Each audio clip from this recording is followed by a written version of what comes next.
Olá, gente linda! Vamos tomar um café com o nosso Deus Pai hoje? Hoje nós estamos no dia 25 de outubro e o texto diz assim: esperança em meio à crise. No livro de Provérbios, capítulo 23, versículo 18, diz assim: se agir assim, certamente haverá bom futuro para você e a sua esperança não falhará, né? Aí eu vou complementar com um texto que está aqui no livro de Salmos 23, tá? Para complementar esse texto, que diz assim, ó: o Senhor é meu pastor e nada me faltará. Ele me faz repousar em pastos verdejantes. Leva-me para junto das águas de descanso e refrigera minha alma. Guia-me pelas veredas da justiça, por amor do seu nome. Ainda que eu ande pelo vale da sombra da morte, não temerei mal nenhum, porque tu estás comigo. O teu bordão e o teu cajado me consolam. Preparas-me uma mesa na presença dos meus adversários, né? E unge-me a cabeça com óleo e o meu cálice transborda. Bondade e misericórdia certamente me seguirão todos os dias da minha vida e habitarei na casa do Senhor para todo o sempre. Amém? Essa é a palavra maravilhosa do Salmos 23, que nós possamos confiar no Senhor, porque em meio à crise, Ele sempre tem solução para todas as situações da nossa vida. Basta a gente crer e confiar no nosso Deus Pai Todo-Poderoso. E aqui o autor vai dizer aqui no texto, né? É inevitável que as crises venham em nossa vida, mas você precisa saber que, apesar de difícil, não é o fim. Existe vida após a crise. O Evangelho de Jesus significa exatamente essa boa notícia dos céus para nós. Você está passando por um momento ruim? Se sua resposta for sim, tenha esperança para recomeçar. Saiba que, além de uma nova vida em Jesus, Ele tem uma nova realidade para você. Tenha coragem, Ele irá fortalecê-lo, porque jamais abandona aqueles que o amam. Entenda que o único crescimento que não é uma decisão é o físico. O restante necessita do posicionamento. Por isso, para crescer em meio às crises, guarda seu coração de maus sentimentos, apegue-se à palavra de Deus e continue se posicionando.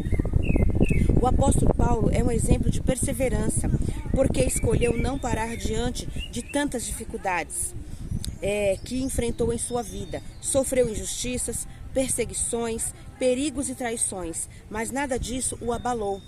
Seu fracasso não é definido pelas derrotas, mas sim por desistir da caminhada. Não desista, apenas use as circunstâncias contrárias como um trampolim para alcançar novos níveis. Então aqui o apóstolo Paulo, ele não desistiu porque ele confiava em Deus. Ele sabia que Deus estava com ele e que ele ia sair mais do que vencedor em todas as situações, amém? E nós também não devemos desistir de nada, porque Jesus está conosco, nos conduzindo, né? Para a vitória, amém? E aqui diz mais, né? Nos momentos de crise precisamos estar firmes e Deus sempre nos oferece uma forma de recomeçar. É necessário acreditar e descansar nele.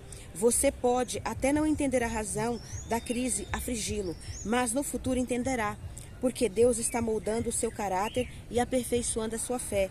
A escolha é sua. Qual decisão tomará? A partir de hoje, decida crescer em meio à crise, sabendo que em todo momento Deus está com você e Ele jamais o abandonará.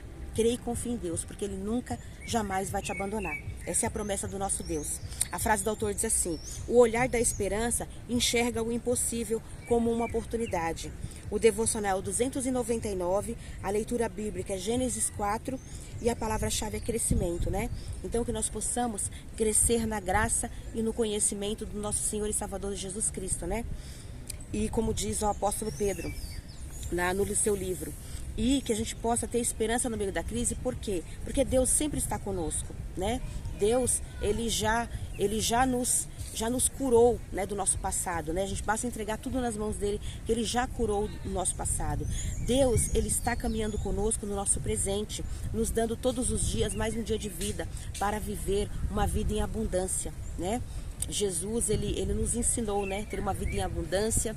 Nós temos o Espírito Santo que caminha conosco para nos direcionar nos caminhos do Senhor. E Deus está no nosso futuro, nos esperando lá. Por isso que nós não devemos ter medo e nem ter esperança no meio da crise, porque nós vamos vencer a crise e o nosso futuro será um futuro de bênçãos e de vitórias, né? E porque Deus já está lá nos esperando no futuro. Então não tenha medo do futuro, não tenha ansiedade, né? Não sinta ansiedade, né? E se você porventura estiver passando por alguma ansiedade, peça para Deus te ajudar, peça para Deus te abençoar, né? E te ajudar a vencer essa ansiedade, porque a ansiedade é medo do futuro, né?